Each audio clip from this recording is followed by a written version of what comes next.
സിനിമയാണോ series ആണോ നല്ലത് എന്ന തർക്കം പുതുതായി ഒരുപാട് പേർ സീരീസ് കാണാൻ തുടങ്ങിയത് മുതൽ നിലനിൽക്കുന്നതാണ്.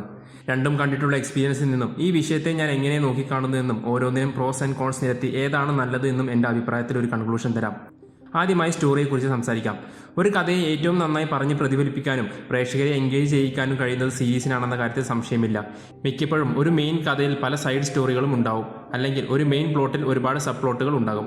അതൊന്നും സിനിമ വേണ്ട വിധത്തിൽ എക്സ്പ്ലോർ ചെയ്യാറില്ല. എന്നാൽ സീരീസ് എല്ലാത്തിനും വേണ്ട ഇമ്പോർട്ടൻസ് നൽകുന്നു. ചിലപ്പോൾ ചില സീരീസുകളിൽ മെയിൻ പ്ലോട്ടിനേക്കാൾ നല്ല സബ് പ്ലോട്ടുകൾ ഉണ്ടാകാം. മൊത്തത്തിൽ സിനിമ ഒരു കഥ പറയുമ്പോൾ സീരീസ് ഒരുപാട് കഥകൾ പറയുന്നു. അതിനാൽ ഈ കാര്യത്തിൽ സീരീസിനാണ് പോയിന്റ്. ഇതിൻ്റെ കൂടെ തന്നെ പറയേണ്ട മറ്റൊരു കാര്യമാണ് ക്യാരക്ടർ ഡെവലപ്മെൻറ്റ്.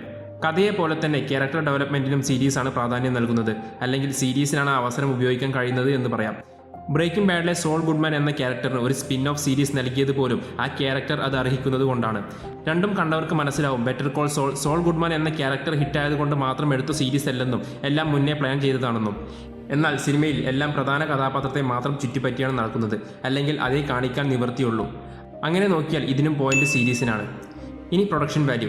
ഇക്കാര്യത്തിൽ സിനിമയാണ് മുന്നിൽ. ഇത് കേൾക്കുമ്പോൾ ചിലർക്ക് തോന്നാം game of Thrones, west world പോലെയുള്ള സീരീസുകൾ ഉണ്ടല്ലോ എന്ന്. ശരിയാണ്. എങ്കിലും അധികം പോപ്പുലർ അല്ലാത്ത ഒരുപാട് നിലവാരം കുറഞ്ഞ സീരീസുകളുണ്ട്. ചില സീരീസുകൾ വളരെ നല്ല കോൺസെപ്റ്റ് ആണെങ്കിൽ കൂടി വേണ്ട പ്രൊഡക്ഷൻ വാല്യൂ ഇല്ലാത്തതിനാൽ പരാജയമാകാറുണ്ട്. മാത്രമല്ല ചുരുക്കം ചാനലുകൾ ഒഴികെ ഉള്ളവർക്ക് പൊതുവെ നിലവാരം നിലനിർത്താൻ കഴിയാതെ വരുന്നുണ്ട്. Cinema A to Z planned ആണ്. അതിനാൽ സിനിമയുടെ ക്വാളിറ്റി മുഴുനീളം ഒരേപോലെയാണ്. എന്നാൽ ഒരുപാട് സീരീസുകൾക്ക് തുടങ്ങിയതിൻ്റെ പകുതി ക്വാളിറ്റി പോലും പിന്നീട് നിലനിർത്താൻ കഴിയാതെ പോയിട്ടുണ്ട്. സോ പോയിന്റ് സിനിമയ്ക്ക്. പ്രൊഡക്ഷൻ വാല്യൂവിൻ്റെ കൂടെ പറയേണ്ട ഒന്നാണ് ബഡ്ജറ്റ്. നേരത്തെ പറഞ്ഞ പോലെ സിനിമയുടെ ബഡ്ജറ്റ് മുന്നേ ഫിക്സ് ചെയ്യുന്നു, ശേഷം അതിൽ തന്നെ നിർത്താൻ ശ്രമിക്കുന്നു. എന്നാൽ സീരീസ് ചിലപ്പോൾ പ്രതീക്ഷിക്കാതെ ഒരുപാട് സീസൺ മുന്നോട്ട് പോയാൽ ലാഭം ഉണ്ടാക്കിയാലും ഇല്ലെങ്കിലും ബഡ്ജറ്റ് പ്രശ്നങ്ങൾ ഉടലെടുക്കുന്നു. ഇത് എക്സിക്യൂട്ടീവ് പ്രൊഡ്യൂസേഴ്സ് മാത്രം തീരുമാനിക്കുന്നതല്ല, പകരം ടെലികാസ്റ്റ് ചെയ്യുന്ന ചാനലിനും പങ്കുണ്ട്. ഇതിൽ പ്രധാനമാണ് നടീനടന്മാരുടെ ശമ്പളം. സീരീസ് ഹിറ്റായാൽ ഇവർക്ക് ശമ്പളം കൂട്ടി നൽകണം. അതിനുള്ള ലാഭം ഇവർക്ക് കിട്ടുന്നുണ്ട് എന്നത് ശരിയാണ്. എങ്കിലും ചിലപ്പോൾ ഇത്തരം അമിത ചിലവുകൾ മറ്റ് മേഖലയെ ബാധിക്കുകയും അത് മൊത്തം പ്രൊഡക്ഷൻ വാല്യൂ കുറയ്ക്കുകയും ചെയ്യും. അതിനാൽ ചെറിയ ബഡ്ജറ്റിൽ നല്ല സിനിമകൾ ഉണ്ടാവുന്നു, എന്നാൽ ചെറിയ ബഡ്ജറ്റിൽ നല്ല സീരീസുകൾ വരുന്നത് കുറവാണ്. ഇക്കാര്യത്തിലും പോയിന്റ് സിനിമയ്ക്ക്. ഒരു പ്രോഡക്റ്റിൻ്റെ നിലവാരം കാത്തു സൂക്ഷിക്കുന്നതിൽ പ്രധാന പങ്ക് വഹിക്കുന്നത് അതിൻ്റെ മേക്കേഴ്സാണ്. സിനിമയിലും സീരീസിലും ക്രൂ മുന്നേ തീരുമാനിക്കുന്നതാണ്. എങ്കിലും സീരീസിൽ കൂടുതൽ ഫ്ലെക്സിബിലിറ്റി ഉണ്ട്. അങ്ങനെ പറയാൻ കാരണം സീരീസുകളിൽ പല എപ്പിസോഡുകളും സംവിധാനം ചെയ്യുന്നത് പലരാണ്. മാത്രമല്ല ക്രൂവിലെ ആരെ വേണമെങ്കിലും മാറ്റാം. അതായത് സിനിമ മുഴുവൻ എടുത്തു കഴിഞ്ഞാലേ റിസൾട്ട് അറിയൂ, പിന്നെ അധികം ഒന്നും ചെയ്യാനില്ല. എന്നാൽ സീരീസിൽ എന്തെങ്കിലും പിഴവോ അല്ലെങ്കിൽ പ്രതീക്ഷിച്ച ഔട്ട്പുട്ടോ കിട്ടിയില്ലെങ്കിൽ ഡയറക്ടറിനെ തന്നെ മാറ്റി അടുത്ത എപ്പിസോഡ് വേറെ ആൾക്ക് കൊടുക്കാം. ഈ ഫ്ലെക്സിബിലിറ്റി പ്രേക്ഷകന് മിക്കപ്പോഴും നല്ലതാണ്. ഉദാഹരണത്തിന് ഗെയിം ഓഫ് ത്രോൺസിലെ വാർ എപ്പിസോഡുകൾ എടുക്കുന്നത് അതിൽ സ്പെഷ്യലൈസ് ചെയ്ത ഡയറക്ടേഴ്സാണ്. അതിനാൽ ഇതിൽ പോയിന്റ് സീരീസിന്. എങ്കിലും പ്രൊഡക്ഷൻ വാല്യൂ ക്രൂവിനെ മാത്രം ഡിപ്പെൻഡ് ചെയ്യുന്ന ഒന്നല്ല. അതിനാലാണ് പ്രൊഡക്ഷൻ വാല്യൂവിന് സിനിമയ്ക്ക് പോയിന്റ് നൽകിയത്. സിനിമയും സീരീസും തമ്മിലുള്ള ബേസിക് വ്യത്യാസം അതിൻ്റെ ഡ്യൂറേഷൻ ആണല്ലോ. അതിനാൽ അതിൻ്റെ ബേസിൽ മാർക്ക് നൽകാനാവില്ല. എങ്കിലും ഡ്യൂറേഷൻ കോൺസ്ട്രെയിൻറ്റ് എന്നൊരു സംഭവമുണ്ട്. എന്ന് വെച്ചാൽ ചില സിനിമകൾ ഡയറക്ടർ മനസ്സിൽ കണ്ട പോലെ ആവില്ല തിയേറ്ററിൽ നമ്മൾ കാണുക. ചിലപ്പോൾ എഡിറ്റർ പല കാരണങ്ങൾ കൊണ്ട് പല സീനുകളും വെട്ടിമാറ്റാം. മുന്നേ തീരുമാനിച്ചൊരു ടൈമിലേക്ക് സിനിമയെ എത്തിക്കാൻ വേണ്ടി ഡയറക്ടറും ഇതിന് കൂട്ടു നിൽക്കേണ്ടി വരും. അതുകൊണ്ടാണ് പിന്നീട് ഡയറക്ടേഴ്സ് കട്ട് എന്ന പേരിൽ വേറെ വേർഷൻ ഇറങ്ങുന്നത്. ഇത് സിനിമയുടെ ക്വാളിറ്റിയെ ബാധിക്കും. സീരീസിന് ഈ പ്രശ്നമില്ല. ഡിലീറ്റഡ് സീനുകൾ രണ്ടിലും ഉണ്ടാവും. എങ്കിലും ഇത് സീരീസിൻ്റെ ഒഴുക്കിനേക്കാൾ സിനിമയുടെ ഒഴുക്കിനെയാണ് ബാധിക്കുന്നത്. അതിനാൽ പോയിന്റ് സീരീസിന്. ഇനി നമുക്ക് കാസ്റ്റ് അല്ലെങ്കിൽ അഭിനേതാക്കളെ കുറിച്ച് സംസാരിക്കാം. പൊതുവെ നടീനടന്മാർ TV ഷോസിനെ സിനിമയിലേക്കുള്ളൊരു ചവിട്ടുപടിയായിട്ടാണ് കാണുന്നത്. ഒരിക്കൽ സിനിമയിൽ തെളിഞ്ഞാൽ പിന്നെ ഇങ്ങോട്ടില്ല. എല്ലാവരുടെയും കാര്യമല്ല. എങ്കിലും ഇത് സീരീസിൻ്റെ പോപ്പുലാരിറ്റിയെ ബാധിക്കുന്നുണ്ട്. ഒരുപാട് പോപ്പുലർ നടന്മാർ തുടങ്ങിയത് സീരീസിൽ നിന്നാണ്. ഹെൻറി കാവിൽ വിച്ചറിൽ വന്ന പോലെ പ്രമുഖ നടീനടന്മാർ വന്നാൽ അത് സീരീസിന് ഗുണം ചെയ്യും. എന്നാൽ കമ്മിറ്റ്മെൻറ്റ് കൂടുതലായതിനാൽ പലരും മടിക്കുന്നു. ഇത് സീരീസിനെ ബാധിക്കുന്നു. അതിനാൽ നല്ല കാസ്റ്റിൻ്റെ കാര്യത്തിൽ സിനിമയാണ് മുന്നിൽ. സീരീസിലെ അഭിനേതാക്കൾ മോശമാണെന്ന അർത്ഥം ഇതിനില്ല. എങ്കിലും പലരും സീരീസ് തുടങ്ങി പകുതിയാകുമ്പോൾ പല കാരണങ്ങൾ കൊണ്ടും സീരീസിൽ നിന്ന് പോകുന്നു. 2.5 മെന്നിൽ നിന്നും ചാർലി ഷീൻ, ഹൗസ് ഓഫ് കാർഡ്സിൽ നിന്നും കെവിൻ സ്പേസി, ദ ഓഫീസിൽ നിന്നും സ്റ്റീവ് കാരൽ, ഇങ്ങനെ നിരവധി ഉദാഹരണങ്ങളുണ്ട്. ഇത് സീരീസിനെ ശരിക്കും ബാധിക്കുന്നുണ്ട്, പ്രധാനമായും സിറ്റ്കോമുകളെ. അതിനാൽ പോയിന്റ് സിനിമയ്ക്ക്. സീരീസിന് ഒരു വലിയ തലവേദനയാണ് ക്യാൻസലേഷൻ. ഇത് സിനിമയെ ബാധിക്കുന്നില്ല. ഷൂട്ട് തുടങ്ങി നിന്ന് പോകുന്ന സിനിമകളുണ്ട്. എങ്കിലും സീരീസ് പോലെയല്ല.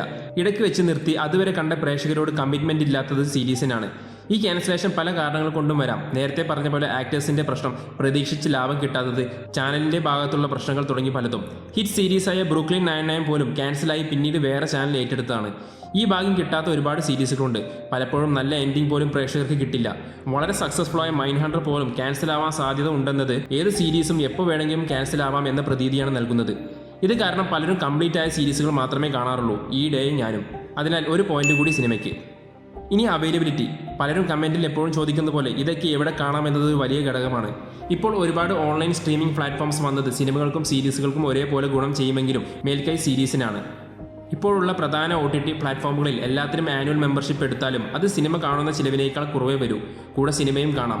പുതിയ OTT പ്ലാറ്റ്ഫോംസ് തുടരെ വരുന്നുണ്ടെങ്കിലും നെറ്റ്ഫ്ലിക്സ്, ആമസോൺ പ്രൈം ഒക്കെയാണ് ഇംഗ്ലീഷ് സിനിമകളും സീരീസുകളും കാണുന്നവർക്ക് അനുയോജ്യം. 1-2 സിനിമ കാണാൻ ഒരു മെമ്പർഷിപ്പ് എടുക്കുന്നത് നഷ്ടമാണെന്നത് സത്യമാണ്. പക്ഷേ സീരീസുകൾ കാണുന്ന ആൾക്ക് 2-3 സീരീസ് കാണാൻ വേണ്ടി സബ്സ്ക്രിപ്ഷൻ എടുത്താലും നഷ്ടമില്ല. ഈ സ്ട്രീമിംഗ് സൈറ്റുകളുടെ എല്ലാം നിലനിൽപ്പ് തന്നെ ഈ സീരീസുകൾ കൊണ്ടാണ്. സീരീസുകൾ മാത്രമാണ് ഇവർക്ക് ലോങ് ടേം കസ്റ്റമറെ നൽകുന്നത്. അതിനാൽ കണക്ക് കൂട്ടിയാൽ എല്ലാ സിനിമയും തിയേറ്ററിൽ പോയി കാണുന്നതിനേക്കാൾ ലാഭം സീരീസ് കാണുന്ന സബ്സ്ക്രിപ്ഷൻ എടുത്ത് കൂടെ കുറച്ച് വൈകിയാലും സിനിമയും കാണാം. എല്ലാത്തിനും പുറമെ ഡയറക്റ്റ് OTT സിനിമകൾ ഇപ്പോൾ കൂടുതൽ വരുന്നുമുണ്ട്. അതിനാൽ അവൈലബിലിറ്റി ആൻഡ് കോസ്റ്റ് നോക്കിയാൽ സീരീസിനാണ് പോയിന്റ്. ഇങ്ങനെ ഒരു ചർച്ച ഉടലെടുക്കാൻ കാരണം തന്നെ സിനിമയുടെ പോപ്പുലാരിറ്റി സീരീസിന് കിട്ടുന്നില്ല എന്നതുകൊണ്ട് തന്നെയാണ്. ഈ ഇടയ്ക്ക് മാത്രമാണ് സീരീസ് കേരളത്തിലൊക്കെ അത്യാവശ്യം എല്ലാവരും കേട്ടു തുടങ്ങിയത്. എന്നാൽ സിനിമ അങ്ങനെയല്ല. അതിൻ്റെ റീച്ചും പോപ്പുലാരിറ്റിയും ഒരുപാട് മുന്നിലാണ്. ആ ലെവലിൽ എത്താൻ സീരീസിന് അധികം സമയം വേണ്ടിവരില്ല എന്ന് കരുതുന്നു. എങ്കിലും സിനിമ വളരെ താഴേക്കിടയിൽ വരെ എത്തിയതാണ്.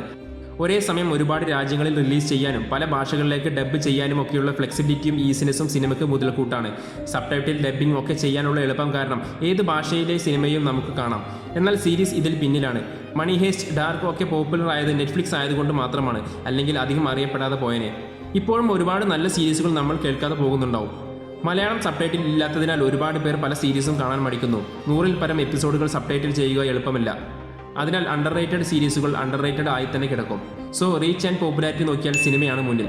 കൂടുതൽ സീരീസുകൾ കാണുന്ന ആളുകൾ വന്നാൽ മാറ്റമുണ്ടാകുമെന്ന് പ്രതീക്ഷിക്കാം. ഇനി ഒരു പ്രധാന ഘടകമാണ് സെൻസർഷിപ്പ്. സിനിമകളിൽ സെൻസറിങ് ഒരുപാട് വേദികൾ തീർക്കുന്നുണ്ട് എന്നത് സത്യമാണ്. മാക്സിമം പ്രേക്ഷകരെ തൃപ്തിപ്പെടുത്താനും ഫാമിലി ഓഡിയൻസിനെ ആകർഷിക്കാനും അവർ ഒരുപാട് വിട്ടുവീഴ്ചകൾ ചെയ്യുന്നു. ഇത് കണ്ടന്റിന്റെ ഒറിജിനാലിറ്റി നശിപ്പിക്കുന്നു. കഥ ആവശ്യപ്പെടുന്ന അഡൽട്ട് കണ്ടന്റ് വേണം എന്നാണ് എൻ്റെ നിലപാട്. അതായത് ഗെയിം ഓഫ് ത്രോൺസ് പോലെ ആകാം, എന്നാൽ ബൻഷി പോലെ ആകുകയും വേണ്ട. ഇതൊക്കെ സിനിമയ്ക്ക് വലിയ കടമ്പയാണ്. സെൻസറിങ് ഇല്ല എന്നതുകൊണ്ട് തന്നെ സീരീസിന് ഒരു ടാർഗറ്റഡ് ഓഡിയൻസ് ഉണ്ട്. എന്നാൽ സിനിമ മാക്സിമം വൈഡ് ഓഡിയൻസിലേക്ക് എത്തിക്കാൻ ശ്രമിക്കുമ്പോൾ ഈ ടാർഗറ്റ് ഓഡിയൻസിനെ മറക്കുന്നു. പോരാത്തതിന് തിയേറ്റർ റിലീസ് ചെയ്യുമ്പോൾ ഓരോ രാജ്യത്ത് സെൻസർ ബോർഡും വീണ്ടും കത്രിക വെക്കും. എന്നാൽ സീരീസ് ക്രിയേറ്റർ മനസ്സിൽ കണ്ടതുപോലെ പ്രേക്ഷകരിൽ എത്തിക്കുന്നു. ഇത് സീരീസിന് അനുകൂലമാണ്. ഇനി അവസാനത്തെ കാര്യം, ഹോളിവുഡിന്റെ ഗോൾഡൻ ഏജ് എന്ന് പറയുന്നത് 1960-കൾ മുതലാണ്. മാക്സിമം 70-കൾ വരെ എന്ന് പറയാം.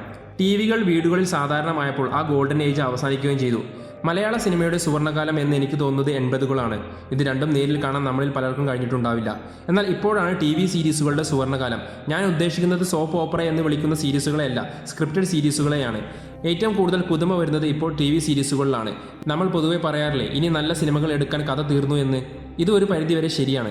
ഇറങ്ങിയ സിനിമകളുടെ 2ും 3ും ഒക്കെ കഴിഞ്ഞ് ഇപ്പോൾ 10 വരെ എത്തി. എന്നാൽ ഒരു പുതുമയുമില്ല. പക്ഷേ സീരീസുകളിലെ കഥകൾ ഒരുപാട് പുതുമ വന്നുകൊണ്ടേയിരിക്കുന്നു. ഇത് ചിലപ്പോൾ 10 വർഷം കഴിഞ്ഞാൽ നിന്നേക്കും. പക്ഷേ ഇത് ശരിക്കും സീരീസിന്റെ സുവർണ്ണകാലം തന്നെയാണ്. നമ്മൾ അതിലൂടെ കടന്നു പോയിക്കൊണ്ടിരിക്കുകയാണ്. അതിനാൽ ഇപ്പോൾ സീരീസുകൾ കണ്ടു തുടങ്ങിയാൽ നിങ്ങൾക്ക് നല്ലൊരു ലെഗസി ഉണ്ടാക്കാം. ഏറ്റവും ബെസ്റ്റുകൾ കാണാം. ബ്രേക്കിംഗ് ബാഡിനേക്കാൾ നല്ല സീരീസ് ഇനി വരില്ല എന്നൊക്കെ പറയുന്നത് ഇതുകൊണ്ടാണ്. ഈ new age of television series കുറച്ച് കാലത്തേക്കെങ്കിലും സിനിമയെ പിന്നിലാക്കും. ഞാൻ ഈ പറഞ്ഞ പോയിന്റുകൾ കാര്യമാക്കാതെ ചുരുക്കി ഒരു കൺക്ലൂഷൻ പറഞ്ഞാൽ, നിങ്ങൾ ഒരു സമയം പോക്കിന് അല്ലെങ്കിൽ ഒരു രസത്തിന് സിനിമ കാണുന്ന ആളും അതിൽ സംതൃപ്തനുമാണെങ്കിൽ നിങ്ങൾക്ക് കുറേ സമയമുള്ള സീരീസിനേക്കാൾ നല്ലത് കുറച്ച് മണിക്കൂറുകൾ മാത്രമുള്ള സിനിമകൾ കാണുന്നതാണ്.